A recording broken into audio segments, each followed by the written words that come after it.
வாங்க வீடியோக்குள்ளே போகலாம். இந்த மரத்தில் பதனையை பாருங்கள், இது எப்படி இருக்குதுன்னு.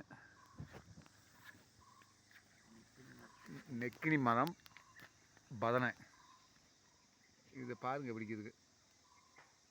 கள்ளி மாதிரியே இருக்கும் பாருங்கள். ஏன்னா ஒவ்வொரு மூலிகை எடுத்து போட்டு வரங்க பாருங்கள்.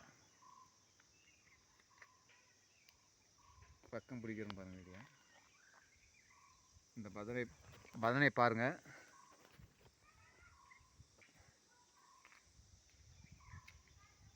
தெரியுதுங்களா பதனை?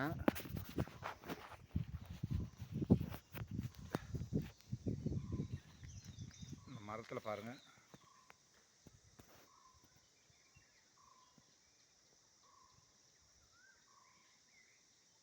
இந்த மாதிரி பதனை பார்த்துக்கிறீங்களா பாருங்கள்.